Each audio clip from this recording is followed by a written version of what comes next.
Olavo de Carvalho. Parte 50.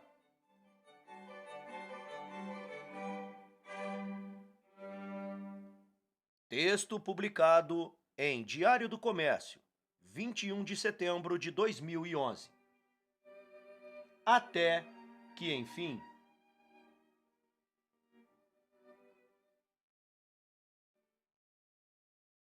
Oi, professor, como é que o senhor está?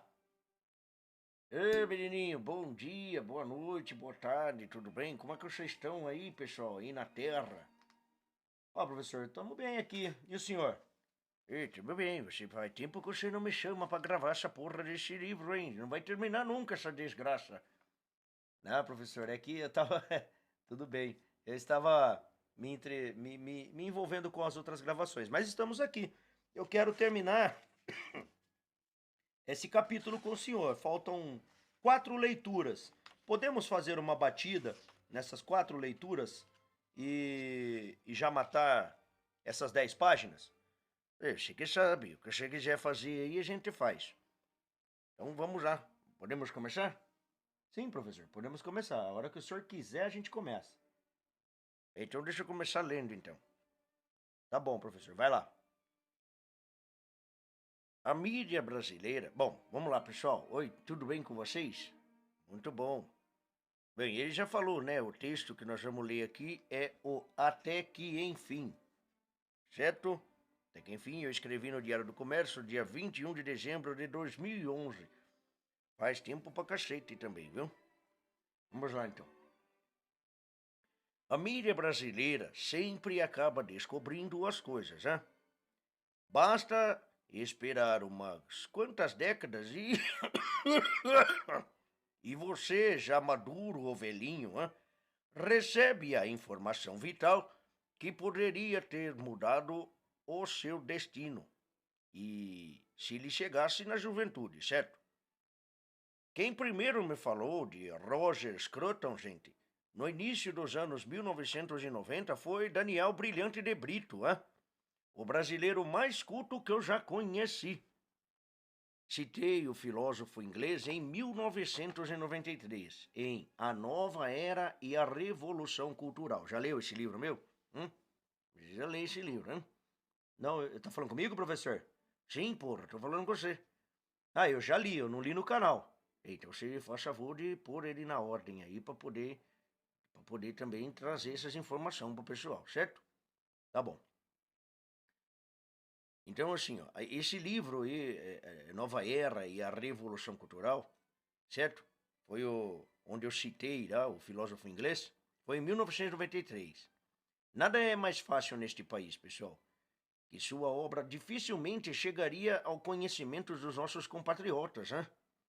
Decorridos 7 anos, o Dicionário Crítico do Pensamento da Direita, pago com o dinheiro do governo, a fina flor da esquerda falante, gente, 104 intelectuais que prometiam esgotar o assunto, ainda exibia despudoradamente a total ignorância universitária, né?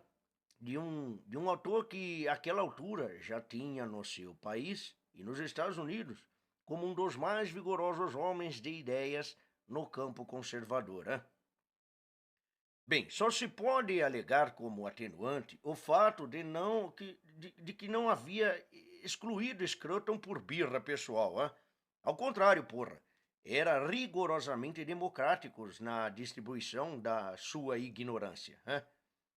E desconheciam por igual Ludwig von Mises, Friedrich von Hayek, Murray Rothbard, Russell Kirk, Thomas Sowell, Bertrand de Jouvenel, Alain Peyrefitte e praticamente todos os demais autores, sem os quais não existiria nenhum pensamento da direita, para ser dicionarizado, tá, gente? Uma breve consulta ao popular Dictionary of American Conservatism, publicado 3 anos antes, teria bastado para dar àqueles cavalheiros a informação mínima que lhes faltava sobre o assunto em que pontificavam. Mas provavelmente as verbas federais com que encheram os bolsos não bastaram para comprar um exemplar, porra. Eu voltei a falar de Scroton, pessoal, a base de uma vez por ano, entre 1999 até 2008. Mas em vão, cacete! Durante muito tempo vigorou nas redações de jornais e nas universidades o mandamento comunista de Milton Temer. Olavo de Carvalho não é para ser. Eles falavam que Olavo de Carvalho não era para ser comentado, Esses bosta aí.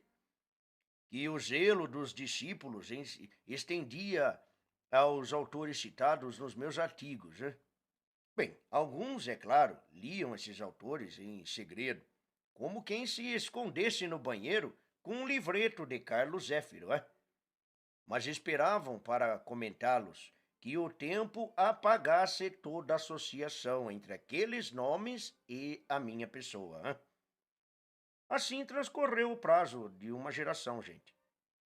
Imagino que teria sido a vida de milhares de estudantes brasileiros se lessem logo que publicado em 1985 o hoje clássico Thinkers of the New Left. Ô professor, oi menino, eu li esse livro aqui no canal. Sim, você leu, né? Tem a versão em português, né? Os Pensadores da Nova Esquerda. Então aí, pessoal, ó, vocês vêm no canal do menininho aí, vai lá na playlist lá. Tá lá na playlist lá, menino? Tá lá, professor. Pensadores da Nova Esquerda. É só acessar aí, tem o livro inteirinho lá, narrado. Muito bem, parabéns. Imagina se o pessoal tivesse lido isso aí em 1985, quando ele escreveu isso aí. Mas, fazer o quê, né? Naquela época, pessoal, o marxismo já estava cambaleante, Mas as ideias da nova esquerda, que prometiam injetar-lhe nova vida, estavam acabando de aterrissar na tábua, gente. Se Antônio Gramsci e Louis Althusser já eram estrelas nos céus acadêmicos, tabajaras, outros como os Michel Foucault, Jürgen Habermas, mal havia desembarcado, gente. E outros ainda, como Immanuel Wallerstein e E.P. Thompson, ainda eram vagas promessas de novos deslumbramentos que só na década de 1990 iria esposar ante os olhos ávidos da estandarte devota. Estudantada esses babaca aí que não lê porra nenhuma. A cada um desses autores, Scruton, gente, consagrava modestas 8 ou 10 páginas, que os reduziam ao estado de múmias, fazendo jus àquilo que mais tarde se diria de outro filósofo conservador, o australiano David Stove, também conhecido nestas pragas. Ele não faz prisioneiros, escreve para matar. Bem, se alguma longínqua esperança na recuperação da dignidade intelectual marxista ainda restava na minha cabeça de esquerda desencantado, foi sobretudo esse livro que a exorcizou, gente. Uma tradução brasileira dele teria feito muito bem para muita gente, porra. Talvez tivesse até debilitado a fé de Milton Temer devido no monopólio esquerdista da racionalidade, poupando-o do vexame de continuar carregando essa cruz nas suas costas vergadas de septuagenário. Foi para impedir essa tragédia que a elite esquerdista dominante nos meios universitários e editoriais não só se absteve de ler livros conservadores, como também tomou todas as providências para que ninguém mais os lesse, porra! Não que agisse assim por um plano deliberado, não. Essa gente pratica a exclusão e a marginalização dos adversários com espontânea naturalidade, cacete. A regra leninista de que não se deve conviver com a oposição, mas eliminá-la, incorpora-se na sua mente como uma segunda natureza. E desde que a esquerda tomou o poder neste país, tornou-se um hábito generalizado e corriqueiro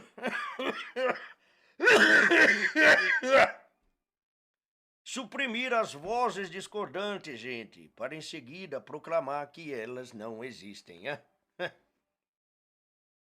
Bem, por isso é que só agora o indispensável Roger Scruton chega ao conhecimento do público brasileiro.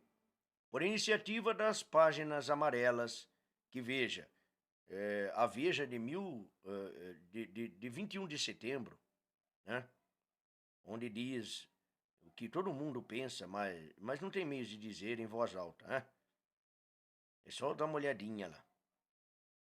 Bom, veja só esses exemplos, pessoal. Primeiro, os arruaceiros de Londres não são pobres excluídos, né? São meninos mimados, sustentados pela Previdência Social, que se acostumaram à ideia de que têm todos os direitos e nenhuma obrigação. Bem, esse texto que eu estou falando da Veja, tá? O menino, pega aí, ó, na nota que colocou no livro aí. Pera aí, professor, deixa eu dar uma olhada aqui, ó. 27. 27, né? O senhor está falando sobre isso daí, né? Aqui, deixa eu dar uma lidinha nessa nota, então. As hordas de arruaceiros que hoje espalham caos pelas ruas de Londres, como fizeram em Paris em 1968, em Oslo 2009 e em dezenas de outras capitais do Ocidente em diversas datas. Constitui-se daqueles indivíduos que invariavelmente prezam e enaltecem o governo mais tirânicos do mundo. Em Cuba, no Irã, no Zimbábue, no Sudão da China, no Sudão ou na China, perdão, aceitariam docilmente o trabalho escravo e nas grandes festividades cívicas cantariam louvores ao regime. Seriam modelos de conduta disciplinada? Soltos numa democracia moderna, tornam-se concorrentes e antissociais, desprezam a ordem constitucional que os protege e, inflados de arrogância sem fim, saem derrubando e queimando tudo o que encontram em torno. O que é isso? Mentalidade escrava, inaptos para viver em liberdade. Respeitam somente o chicote, que obedecem quando está perto e celebram em prosa e verso quando está longe. O senhor escreveu isso aí, professor? Em Escravos por Natureza, no Diário do Comércio, 22 de agosto de 2011. Pois é. Então, é a mesma coisa que essas porcarias fizeram aí, com aquele movimentinho que teve aí, um pouquinho antes de eu morrer, né? Dos Black Lives Matter, essas desgraças aí, né? Pois é, esse povinho aí é o povinho da esquerda, tá, pessoal? Bom, segundo aqui, então. Nenhum país pode suportar um fluxo ilimitado de imigrantes sem integrá-los na sua cultura nacional, hein? Presta atenção no que está acontecendo na França lá. Terceiro, toda a ideologia de esquerda é baseada na ideia imbecil da soma zero, porra, em que alguém só pode ganhar alguma coisa se alguém perder outro tanto, hein? Quarto, gente, Marx, Lenin e Mao Tse-tung, hein? Pregaram abertamente a liquidação violenta de populações inteiras, gente. Mas a esquerda fica indignada quando lhes imputamos a culpa moral pelas consequências óbvias da aplicação de suas ideias. Porém, se um conservador escreve uma palavrinha contra os excessos da imigração forçada, é imediatamente acusado de fomentar crimes contra os imigrantes. Quinto, gente, a União Europeia é inviável. O euro paciente terminal que o diga. E sexto, a esquerda sente que a necessidade... a esquerda ela sente a necessidade de sempre explicar tudo em termos de culpados e vítimas. Aquela guerrinha. Mas como cada explicação desse tipo logo se revela insustentável, é preciso buscar sempre novas vítimas, para que as ondas de indignação se sucedam sem parar, alimentando a liderança revolucionária que sem isso não sobreviveria uma semana. A primeira vítima foram os proletários, gente. Depois os índios, os negros, as mulheres, os jovens, os gays, E agora a maior vítima de todas, o planeta. Em nome da salvação do planeta, supostamente ameaçado de extinção pelo capitalismo. Veja que loucura, gente. É lícito matar, roubar, sequestrar, incendiar, ludibriar, mentir sem parar e, sobretudo, gastar dinheiro, porra, extorquindo os malvados capitalistas por meio do Estado Redentor. Em todos esses casos, é historicamente comprovado que a situação das alegadas vítimas sob o capitalismo jamais parou de melhorar. Na mesma medida em que piorava substancialmente nos países socialistas. Mas a mentalidade esquerdista tem a tendência compulsiva de sentir-se tanto mais indignada como os outros tantos, quanto mais suas próprias culpas aumentam. Né? É o velho preceito leninista, gente. Acuse-o do que você faz e xingue-os do que você é. Eco. Bem, pessoal, a par da sua obra propriamente filosófica, de valor inestimável para os estudiosos, Scruton tem dito essas coisas. E uma verdade patente. Há muitas décadas, gente.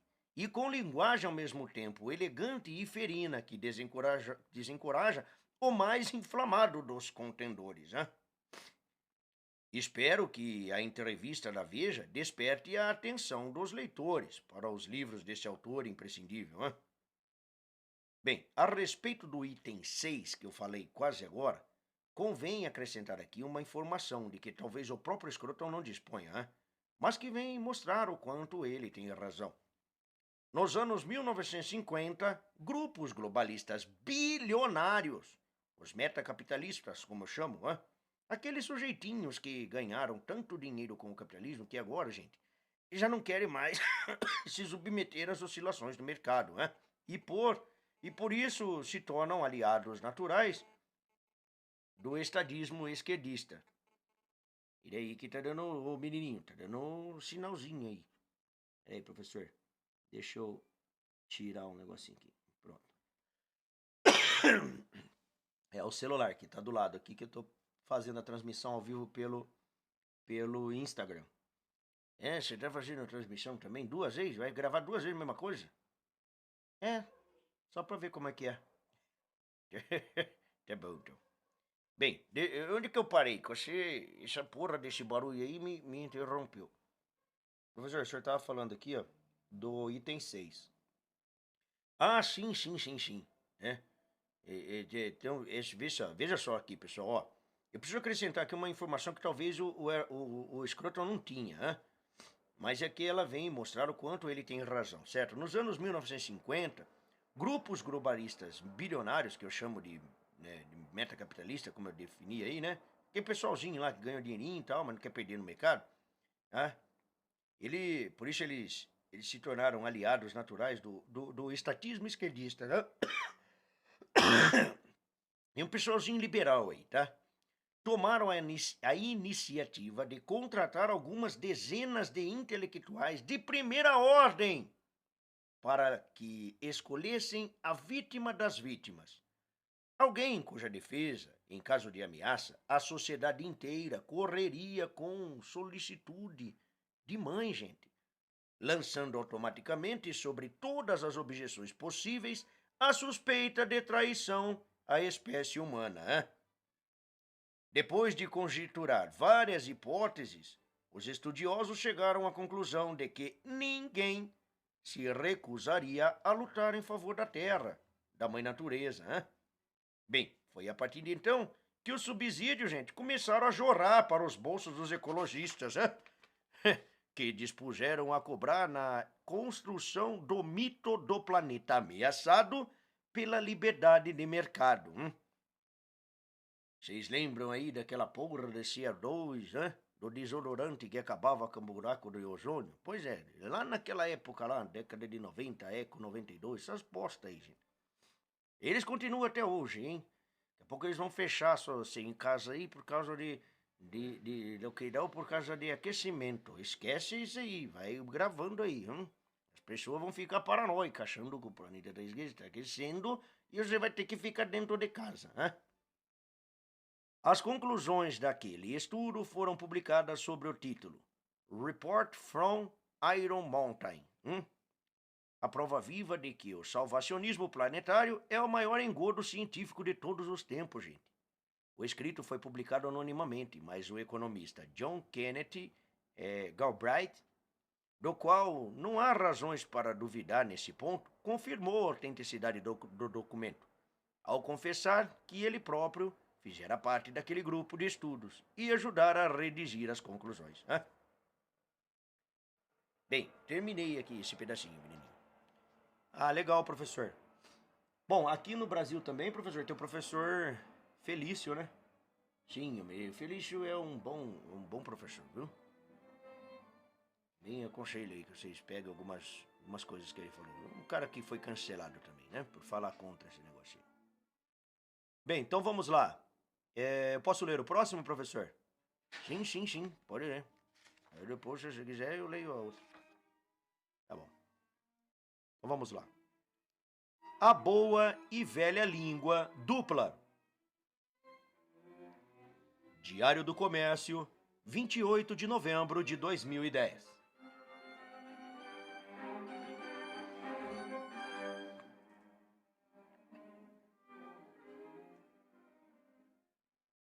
Se há algo que a história confirma, sem um único exemplo em contrário, é isto.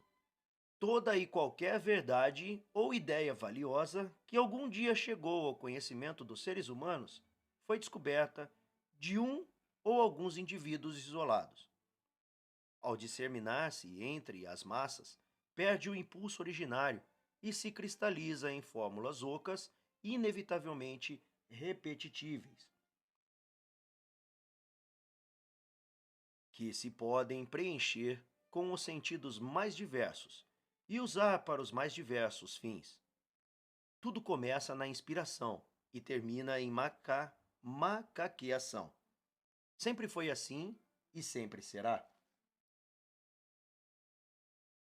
O que distingue o pensamento dito moderno do século XVIII em diante e o diferencia radicalmente de todos os anteriores é sua capacidade de gerar teorias que vêm prontinhas para ser massificadas e que extraem daí, precisamente daí, todo o prestígio intelectual que possam vir a desfrutar. É como se saltassem por cima da etapa de inspiração solitária e já se enunciassem desde o começo como apelo às massas. Isso começou a acontecer desde o momento em que os homens de ideias perderam a fé no conhecimento da verdade e passaram a buscar, em vez dela, o afinamento com o espírito da época. Quantos filósofos e escritores hoje em dia não são abertamente louvados, não porque tenham descoberto alguma verdade, algum valor essencial, mas apenas e sobretudo porque expressaram com seus erros e mentiras as aspirações mais loucas e abjetas de seu tempo. Se não fosse por isso, tipos como Maquiavel, Diderot, Marx, Freud ou até mesmo Darwin não teriam hoje em dia um só admirador devoto. Seriam lidos, se tanto como documentos históricos de um passado desprezível. Outro traço definitivo das teorias a que me refiro é a ambiguidade congênita. Nada afirmam de muito claro, desdizem-se a cada linha, esquivam-se com destreza luciferina à confrontação com os fatos, e quando acuadas contra a parede por alguma objeção demolidora, mudam de significado com a maior facilidade, cantando vitória quando conseguem mostrar que o adversário nada provou contra o que tinha dito. É claro que a aptidão de uma teoria para essa transmutação proteiforme não aparece toda de uma vez. A continuação dos debates e o zelo dos discípulos em preservar a imagem do mestre é que trazem à mostra o potencial de desconversa escorregadia, contida na exposição da ideia originária. O darwinismo, por exemplo, começou como uma teoria de design inteligente, tentando mostrar a lógica de uma intencionalidade divina por trás da variedade das formas naturais. Hoje, aparece como antítese mais extrema de todo o design inteligente, sem que ninguém nos explique como é possível que duas teorias simetricamente opostas continuem sendo uma só e a mesma.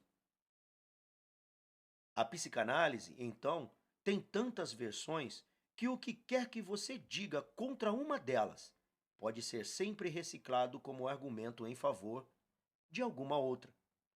E os ganhos de todas revertem sempre, é claro, em favor do Dr. Freud. A facilidade mesma com que a teoria se converte em suas contrárias é louvada como prova do mais alto mérito intelectual. O que importa não é a veracidade, mas a fecundidade. Como Marx se esquiva de esclarecer qual o coeficiente, perdão, pulei um parágrafo, tá? Voltando aqui.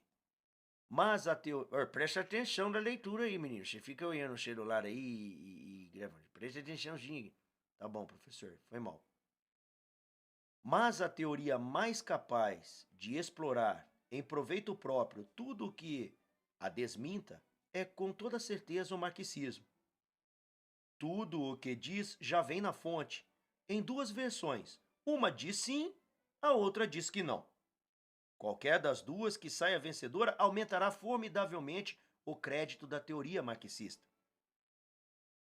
Como Marx se esquiva de esclarecer qual o coeficiente da influência que as causas econômicas têm na produção das mutações históricas em comparação com outras causas, você pode optar por um determinismo econômico integral ou pela completa inocuidade das causas econômicas e continuar se declarando, nos dois casos, um puro marxista.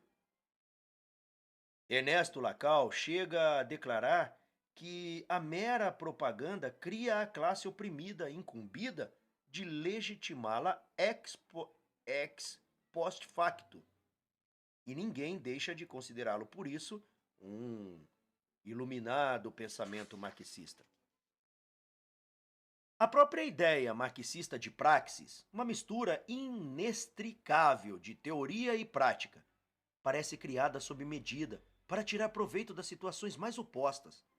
O que desmente o marxismo em teoria pode favorecer o movimento comunista na prática. É o caso das ideias de Laclau. As derrotas do comunismo na política as derrotas do comunismo na política prática podem sempre ser alegadas como efeitos de desvios e, portanto, como confirmações da teoria marxista. Trotsky falando de Stalin. A duplicidade de línguas no marxismo aparece não só nas grandes linhas de teoria e da estratégia, mas nas atitudes dos intelectuais marxistas ante qualquer acontecimento da vida cultural ou política. Tudo aí tem duas caras. Cada uma exibida ou encoberta, em rodízio, conforme as conveniências do momento. Em 1967, quando a União dos Escritores da União Soviética proclamava Solzhenitsyn um tipo execrável e perigosíssimo, o filósofo comunista George Lukács jurava que o autor de Um Dia na Vida de Ivan Denisovich tinha uma visão ortodoxamente marxista das coisas. O movimento comunista ficava assim preparado para as duas eventualidades. Se o romancista viesse a ser ignorado no Ocidente, já estava garantido seu lugar na lata de lixo da história. Se fizesse sucesso, seria um sucesso do marxismo. Alguns exemplos próximos de nós ilustram o jogo com ainda mais clareza. Lula e o comandante das Farc, Raul Hayes, podem presidir juntos as assembleias do Foro de São Paulo e, em seguida, alegar que nunca fizeram nada em parceria. As Farc podem publicar em sociedade com o PT a mais importante revista de discussão marxista do continente, American Libre, e, ao mesmo tempo, ser proclamadas na mídia como como umas malditas traidoras que abandonaram o marxismo para entregar-se à pura cobiça de dinheiro. Se as Farc vence, o Foro de São Paulo vence junto. Se perdem, ele sai limpo. A língua dupla caracteriza as serpentes. No mundo natural, o diabo no reino do espírito e as ideias queridas na modernidade, no mundo humano e histórico. Terminei, professor. Muito bem. Bem, esse pedacinho aí mostra o duplo pensar, né? A dialética desses povos aí. O comunismo, ele é todinho dialético, né? Faz o joguinho de tesoura. Já falamos sobre isso, né? Então vamos lá, vamos ler qual agora? Esse aqui, professor, ó. Ah, continuar. Esse daqui ele continua no assunto, então, certo? Então vamos lá. Língua dupla e estratégia. Eu escrevi esse texto, pessoal, em O Globo no dia 2 de fevereiro de 2002. Fazem mais de 20 anos, porra. Abaixa essa porra dessa maquininha, dessa musiquinha aí, menino. Tá bom assim? Tá bom, deixa baixinho. Vamos lá então, aqui, ó.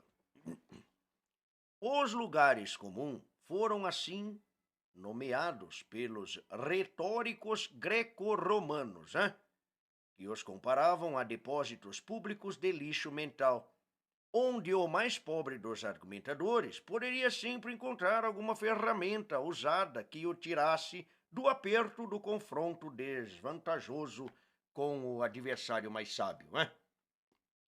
Cada vez que alguém lança mão de um desses utensílios para dar impressão de pensamento, quando não pensou coisa nenhuma, todo mundo sai perdendo, porra. O idioma é lesado, a inteligência aviltada, a opinião pública ludibriada, porra. No entanto, longe de mim desprezar a força dessas velhas armas, A potência inesgotável de lugares comuns, clichês ou frases feitas, assemelha-se à do moto perpétuo. Quanto mais gastos, tanto mais persuasivos. Quanto mais deslocados do assunto, tanto mais eficazes, gente. Sua maior virtude reside principalmente em desviar a discussão de um tema difícil e mal conhecido para o terreno firme das banalidades costumeiras, onde as conclusões se produzem com automatismo, fácil das secreções orgânicas, O preço, evidentemente, é escapar por completo da questão em debate, Mas o que importa é isso? A quem quer apenas dar uma boa impressão, Bem, não há hoje em dia lugar comum mais comum do que descartar in limine qualquer alegação contra o esquerdismo sobre o preceito de que nasce do ódio, mas tipicamente do ódio visceral, tá? Você diz que os comunistas promoveram os maiores genocídios da história? É ódio visceral, Tudo é ódio, pessoal.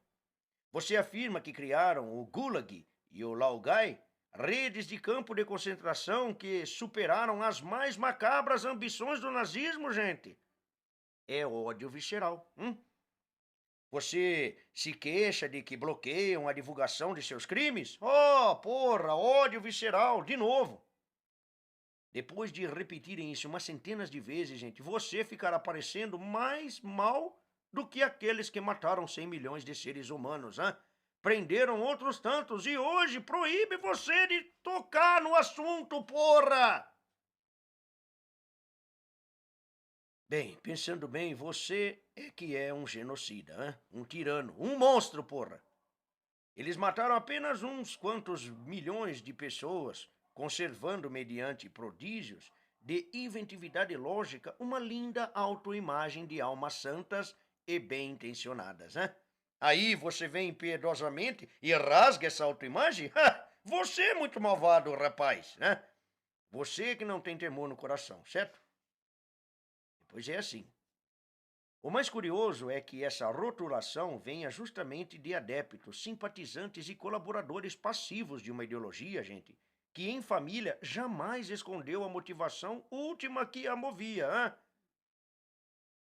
Ainda ressoa nesta página do Conselho de Gorky, escritor oficial da Revolução Russa, hã? Que ensinava aos militantes a repulsa física ao inimigo.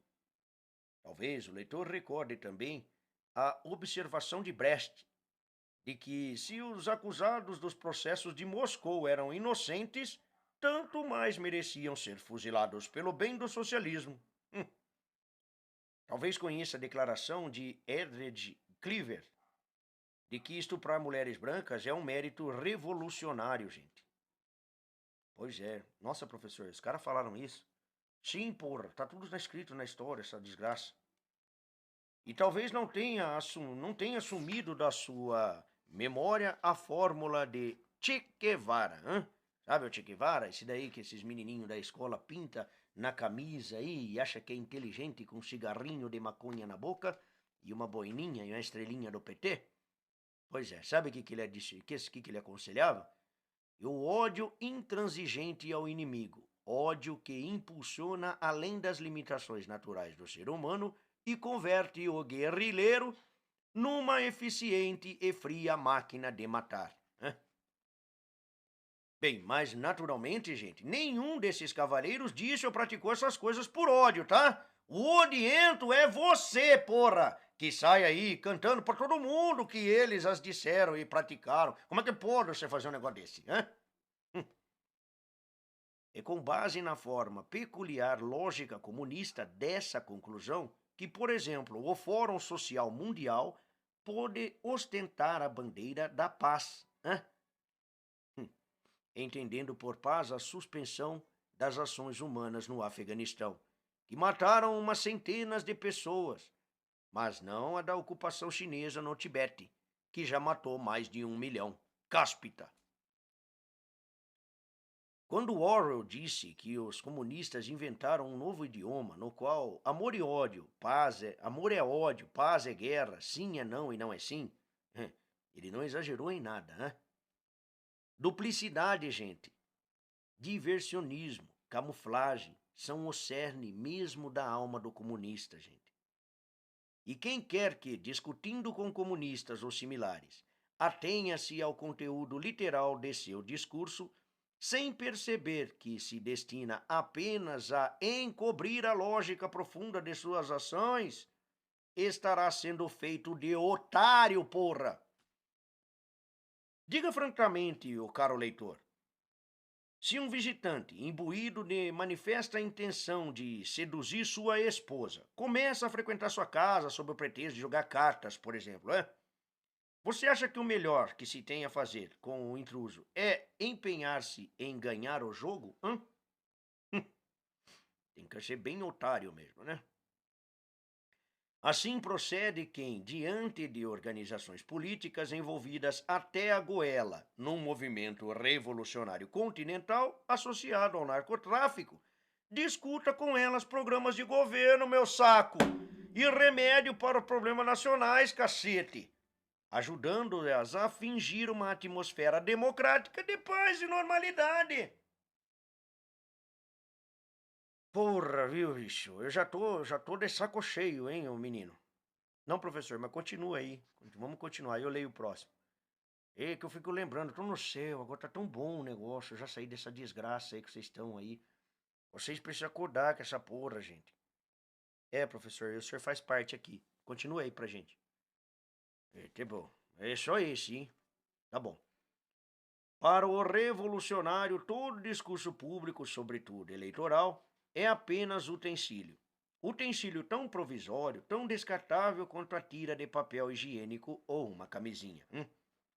A conquista definitiva do poder, o controle absoluto do Estado, a destruição completa das oposições, tais são hoje, como sempre, os únicos objetivos daqueles que se dizem esquerdistas, de um novo tipo, convertidos à democracia, mas que continuam cúmplices do regime de Fidel Castro, e usa como se fossem instrumentos legítimos do processo democrático as mesmas armas comunistas de sempre, porra. Incentivar e legitimar as violências das massas, denunciando histericamente a reação dos agredidos, né? Desmantelar desde dentro e desde cima o aparato militar, policial e judiciário, manipular e alterar o sentido das leis, controlar os meios de informação, os ensinos, a fonte de energia, a rede viária, fomentar o banditismo e de ocupar por ele a sociedade capitalista, né? É aí depois que é o problema. Discutir economia e administração com esses farsantes, gente, é cair num jogo sujo, hã?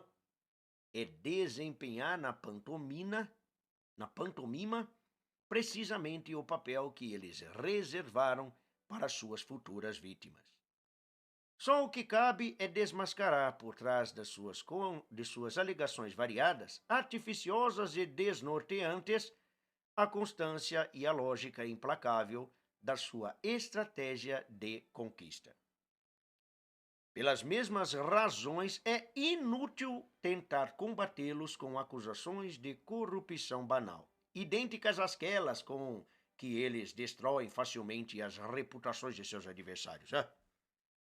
Primeiro porque a parcela ideologicamente intoxicada do eleitorado, gente, que constitui o contingente dos seus votantes fixos, não se escandaliza com os atos desonestos cometidos por seus líderes, porra, que lhe parece vir em um proveito da revolução, hein?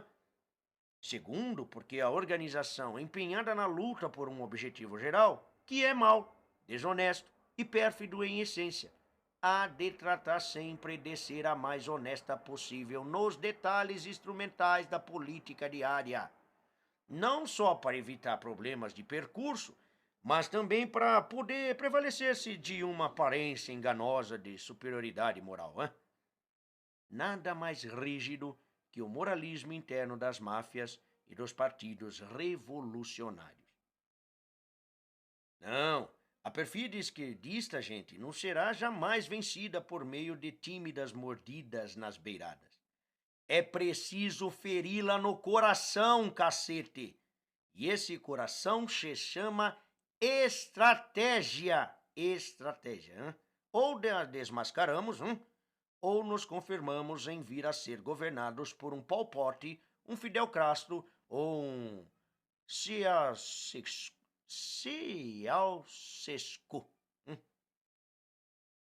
Bem, terminei aqui, menininho. Você termina agora a leitura aí que tem mais um capítulo. Sim, professor. Mas não vai embora não, fica aqui. Tá bom, vai, termina logo essa porra aí que eu quero subir. Tá bom, professor, vamos lá. Como debater com esquerdistas? Último texto da leitura de hoje. Escrito no Diário do Comércio, editorial, 20 de junho de 2007. Os liberais e conservadores deste país nunca hão de tirar o pé da lama, enquanto continuarem acreditando que nada mais os separa dos esquerdistas, senão uma divergência de ideias, apta a ser objeto de polidas discussões entre pessoas igualmente honestas, igualmente respeitáveis. A diferença específica do movimento revolucionário mundial é que infunde em seus adeptos, servidores e mesmo simpatizantes uma substância moral e psicológica radicalmente diversa daquela que circula nos corações e mentes da humanidade normal. O revolucionário sente-se membro de uma supra-humanidade ungida, portadora de direitos especiais negados ao homem comum e até mesmo inacessíveis à sua imaginação. Quando você discute com um esquerdista, ele se apoia amplamente nesses direitos, que você ignora por completo. A regra comum do debate, que você segue à risca esperando que ele faça o mesmo, é para ele apenas uma cláusula parcial, num código mais vasto e completo, que confere a ele meios de ação incomparavelmente mais flexíveis que os do adversário. Professor, isso me lembrou de uma coisa. E o que foi, menininho? O que você lembrou aí? Me lembrei aí das 4 linhas da Constituição. Eu não vou passar das 4 linhas da Constituição, ok? Nós agimos na 4 linhas. Pois é, eu avisei, né? Ele tinha que amarrar as mãos dos caras que iam foder ele, mas ele é meio teimoso. Mas tudo bem, passou, né? Todo mundo tem o seu tempo de aprendizado. Espero que ele tenha aprendido, né? Vamos lá, continua aí a leitura para a gente terminar esse. Tá bom. Para você, uma prova de incoerência é um golpe mortal desferido a um argumento. Para ele, a incoerência pode ser um instrumento precioso para induzir o adversário à perplexidade e subjugá-lo psicologicamente. Para você, a contradição entre atos e palavras é uma prova de desonestidade. Para ele, é uma questão de método. A própria visão do confronto polêmico como uma disputa de ideias é algo que só vale a pena para você. Para o revolucionário, as ideias são partes integrantes do processo dialético da luta pelo poder. Elas nada valem por si. Podem ser trocadas como meias ou cuecas.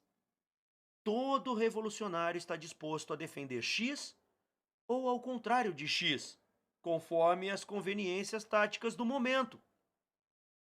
Se você o vence na disputa das ideias, ele tratará de integrar a vida em a ide... Perdão. Se você vence ele na disputa das ideias, ele tratará de integrar a ideia vencedora num jogo estratégico que a faça funcionar, na prática, em sentido contrário ao do seu enunciado verbal. Você ganha, mas não leva. A disputa com o revolucionário é sempre regida por dois códigos simultâneos, dos quais você conhece só um. Quando você menos espera, ele apela ao código secreto e lhe dá uma rasteira. Você pode se escandalizar de que um desertor de tropas nacionais seja promovido a general post-mortem, enquanto no regime que ele desejava implantar no país, o fuzilamento sumário é o destino não só dos desertores, mas de meros civis que tentem abandonar o território. Você acha que denunciando essa monstruosa contradição, acertou um golpe mortal na convicção do revolucionário. Mas, por dentro, ele sabe que a contradição, quanto menos explicada e mais escandalosa, mais serve para habituar o público à crença implícita de que os revolucionários não podem ser julgados pela moral comum. A derrota no campo dos argumentos lógicos é uma vitória psicológica incomparavelmente mais valiosa. Serve para colocar a causa revolucionária acima do alcance da lógica. Você não pode derrotar o revolucionário mediante simples argumentos. A eles é preciso acrescentar o desmascaramento psicológico integral de uma tática que não visa vencer debates, mas usar como instrumento de poder até mesmo a própria inferioridade de argumentos. Em cada situação de debate é preciso transcender a esfera do confronto lógico e pôr à amostra o esquema de ação em que o revolucionário insere a troca de argumentos. E qual o proveito psicológico e político que pretende tirar dela, para muito além do seu resultado aparente.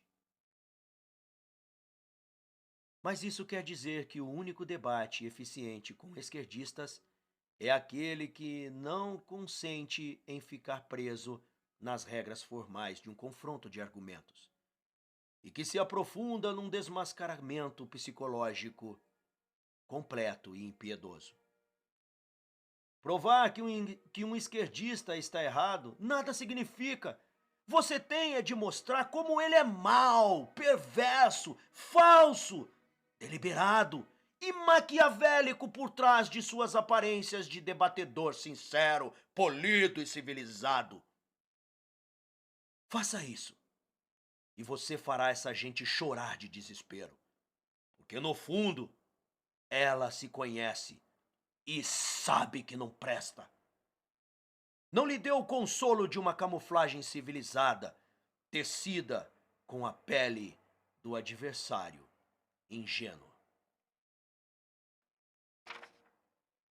Fenomenal, professor. Muito bom esse texto do senhor, hein?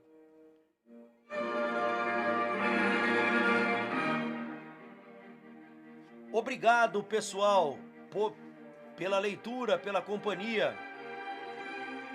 Professor, dá um tchauzinho pro pessoal aqui. Ei, pessoal, tchau. Bom, que o Senhor Jesus... Abaixa a porra dessa música, moleque.